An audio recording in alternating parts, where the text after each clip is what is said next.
Kyle. Yeah. Works at Z1 Motorsport. We're actually here at Z1 Motorsport because we're actually doing a meet later tonight. But legitimately, I just walked through the parking lot and I saw this and it blew me away. What was the reason why you wanted to build this? So this is a 2008 350Z. It was originally an HR. I decided to go on the adventure to all-wheel drive swap it. So I bought a G37X. It was a 2014, and just used some of the chassis pieces from it, cut them off, and used the subframe, differential. I used some of the suspension stuff from it. It's got a mixture of some FX parts on it as well to kind of give it the lift. A few years ago, I always thought I would all-wheel drive a S13. You know, I did the S14, and I was like, that's a beautiful car. And I was like, what better vehicle than a Z, than a 350Z? Yeah. So I started looking underneath of them, and I was like, there's a lot of similarities between a all-wheel drive G and a 350 unibody. So like, there's some things that are very similar. Why didn't you just do a G? Because that would be too easy. That's boring. Because it already comes all-wheel drive. There's also a short wheelbase on a Z. So it kind of makes it capable. It's a VHR now. Okay. So we put a VHR from what's in the 370 and G37. Put that in there. So it has way more power than the HR that came with it, even. Yeah. And it's center locked. So the transfer case is locked. It's 50-50 front and rear all the time. So on drive pavement, it kind of, it grabs, you can hear it. It sounds like a welded diff kind of. Yeah. So people start looking when you're at the gas station, you're trying to pull into a pump, and it's. How did you do that? Tore it apart. I took the electromagnetic coupler apart. I took it off the main shaft, put the gear that it locks to. I slid it back on the main shaft in place, and then welded it on either side of the gear, reassembled it, and put it in there. And that's all from the G37X? Yeah. The subframe is from a G37. There's pieces that I had to cut off of the Z and then also cut off of the G and re-weld back onto the Z. But all of that was relatively easy. Like, I did it at my house. I have a shop with a lift and a couple of guys to kind of get everything into place, get it all lined up, and spot welded it.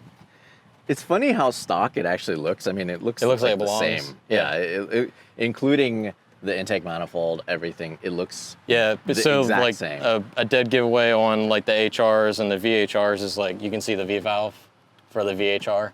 That's usually the big giveaway. Also the map sensor on VHRs, like that's pretty quick. But a lot of people when they pop the hood on this and they look like they don't really know. So intakes are in the same place. It just looks like it looks the same. Yeah. Huh. Okay. So then how much more power does this make than the normal HR that comes in this? We haven't dynoed this. I need to get manual mode figured out, and then we can dyno it and see what it makes. But I don't know. I'd be happy with like 310, all wheel or something like that. Wow. I mean, even if it didn't make that, it's a lot of fun to drive off-road. Yeah. And that's the reason why I built it. And built it for power, but. Right. It's just, all right. So then tell me about the wheel and tire combo. It must have been something else to try to get this to fit. I was actually just kind of looking around on eBay and I was like, let me see what eBay's got. So I started looking at STI wheels and stuff like that. And I came across these and I like Method wheels. That's what I got on my FJ. And I was like, they're decent wheels. And I like this color combo. So I bought the wheels. They already had tires. I sold the tires and then bought these Falcon Wild Peaks. And this combo worked out really nicely. It's got the Z1 spacers to kind of give it the correct fitment. And then it doesn't rub? No, it's kind of right at that sweet spot on the lift. It used to be about a ½ inch higher than this, but if I turn it full lock, it would rub in some places. But like all I did was just kind of just trim away some of the stuff. Right. So then how did you lift this? Initially it was a urethane spacer between the strut mount and the body. And then I used an FX lower mount that bolts to the bottom of the shock. And that gave me my initial lift that I wanted. And in the rear, I just used some more urethane spacers on the spring. And I rode it like that for a while. I got these coilovers, or True Style, from Silver's Neomax coilovers. Threw them on and just adjusted the ride height to where I liked it. I didn't think it was too high, and the axles and everything are happy. But like, those come this long? You know, well, I had to give them measurements and stuff. Yeah. Okay, and so they built like a custom set. It's kind of like a custom set, yeah. It's so hilarious. What about the rear subframe? Rear subframe is from G37X as well. Why? Why couldn't you have just used the 350? Well, I had the car, and I was like, it already had the diff in it from an all-wheel drive. The gear ratio is a 3.3, and it's a specific style diff. The pinion flange is a little bit different than what normally comes in a 350Z. I kind of wanted to keep it that way to keep it unique, and it's steel, so I figured maybe it might take a little more of a beating on the trail. So. But you've actually taken this off-road. Mm-hmm. Yeah. Yeah. And this is your daily? I drive it a couple times a week. Sometimes I also have a D41. I like to enjoy the convenience of, you know, everything that a new truck has. So. What about the interior? Yeah. So this is a G37X shifter assembly. This car was manual, and I know some people are gonna have a fit about it, but now it's automatic because that's all the all-wheel drive G's come in is automatic. So I had to take that loss, but manual mode and off-roading, an automatic is a little bit easier and you can have some fun. I'm assuming you probably thought about making a manual version. I have, yeah, I've thought about it. That's all the more that I've done is just thought about it, but I think there's a lot of complications behind it, and right now I just want to have fun with the car. Maybe eventually I'll figure it out, but it's not on my plate right now. Did you see the headliner? Yeah, the cow, whatever. Is that's not real, is it? No, it's not real. It's fake. It's so ridiculous. You have lights? Yeah. Not only is this out of this world, it is so cool. You have this S14 that you built. What was the original purpose of this? The original purpose was, I was thinking maybe like a show car, maybe a Dyno Queen or something. It was an S14 SR. I blew it up on the dyno. I pushed it a little too hard. Then I was like, let me do an RB. And that was about 12 years ago. And then I built the RB. There we go. Nice. So I was building the RB around the time that Paul Walker passed away. So, you know, people were doing like charity events and stuff like that. You could buy stuff online and it would go towards charity. Remember the Buster. I bought that while I was doing the engine bay and stuff, put that in there. Had it clear coated and everything. Yeah, Tome Akira, he signed it. That's awesome. Yeah. So then how much does this make now?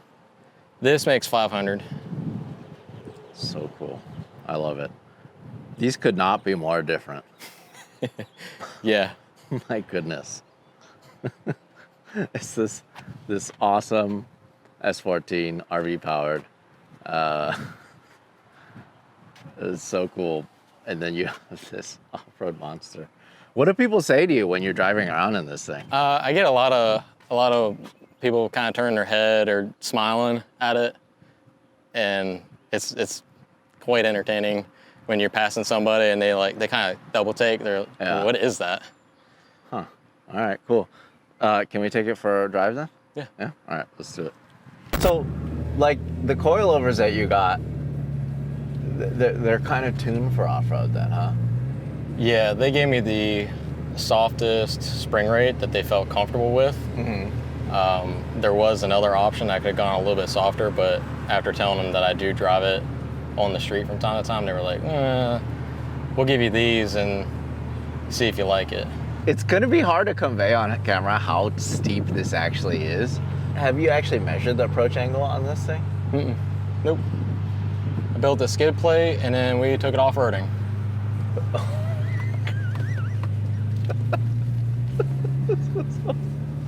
This is so ridiculous. Let's go across these ruts.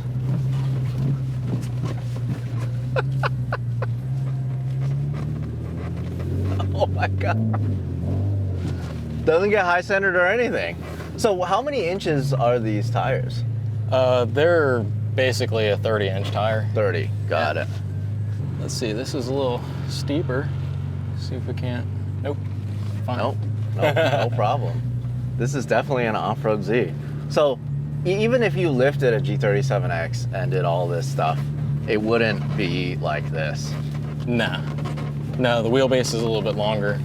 So you would probably get high centered on stuff like that. But it'd be cool to have a back seat full of friends off-roading. That's true, that's true, that's true. So do you think it would be able to side hill this? Like from all the way there to here?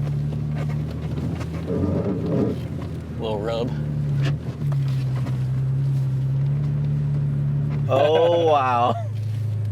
So funny thing is this has such a low center of gravity that I feel like it's taking it no problem. Like a lot of trucks, I wouldn't do this because you could just flip over, you know? But the fact that this is actually really low in the grand scheme of things for the ground clearance and everything, that's what blows me away. Let's see if we can whip it around. Whoa.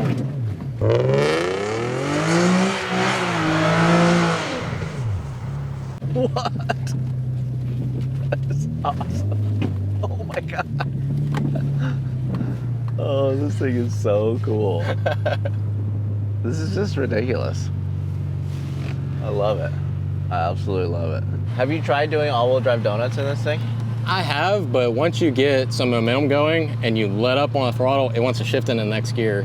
So I don't have manual mode, so I can't keep it in like first, second. That's something that eventually That's something I'm working on, which is kind of the reason why I was ignoring trying to manual swap it, because I feel like getting that figured out is probably a whole lot easier and cheaper than manual mode. Got it. Cool. This thing is just too good. I love it. Getting behind the wheel of the Off-Road Z. Do you have a name for this? Beefy. Beefy. Beefy 350. Got it. Hence the headliner. It's all making sense now, isn't it? It is. I love it.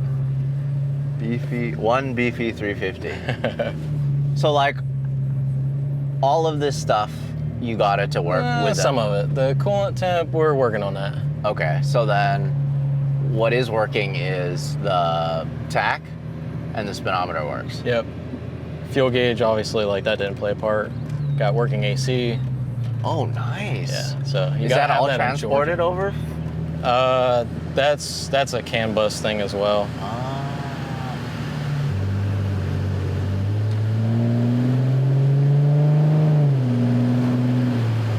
It just feels like a lifted 350. I mean, there's no other way to put it. Yeah. It just feels normal. A lot higher. Like, first time I drove it, I was like, this is awesome. More people should do this.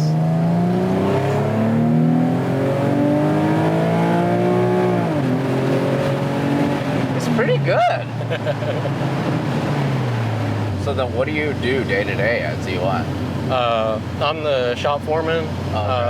Most of my day is involved with helping manage the service side of the shop, and the other half is helping R&D, test fit parts, validate fitment, get with the engineer and help them. If a correction needs to be made, we can kind of come together and make it right here. So then most of the techs that work at Z1 are kind of car enthusiasts then, huh? Yeah, we get a lot of Nissan enthusiasts, and that's kind of what we strive to pick up anyways, because they have a passion for it. Yeah, and plus they know what they're doing. Yeah, if they're familiar with it, they're going to know how things are supposed to be. Right. You know, it's rare that I get to feature a car that I own.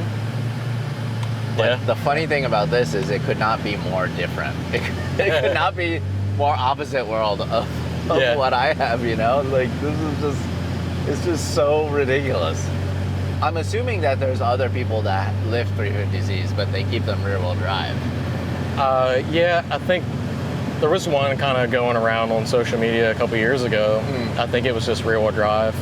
There's actually another guy in Georgia that has an HR 350 that did the all-wheel drive as well. Oh, okay. But I think he went a different route with suspension. I think he used like Jeep springs or something. Okay. It drives really nice, really.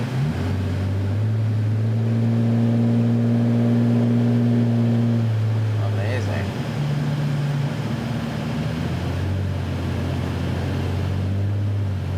So then, like, what do other people say when you go to an off-road event and it's just a bunch of Jeeps, and a bunch of 4Runners? Usually people will stop and look at it and just kind of either shake their head or put their hands on their hips. You don't have to deal with any like inspection or anything here. No. In Georgia, huh? Some counties have emissions, Right.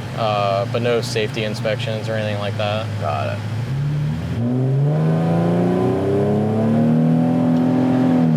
It's so ridiculous. Oh man. All right, I can't say I've ever driven a car like this before. First time for everything. Yeah, it's pretty cool. What is this called again? Beefy 350. Beefy 3. It's definitely beefy here. Yeah, nice one. I can't wait to see what you're gonna build next. Thanks, man. It's so cool. Hey, thanks for watching. If you want to support us directly, go to LarryChenPrints.com. I print and sign every single one of these. This is the perfect gift, or it's the perfect piece of art for your wall.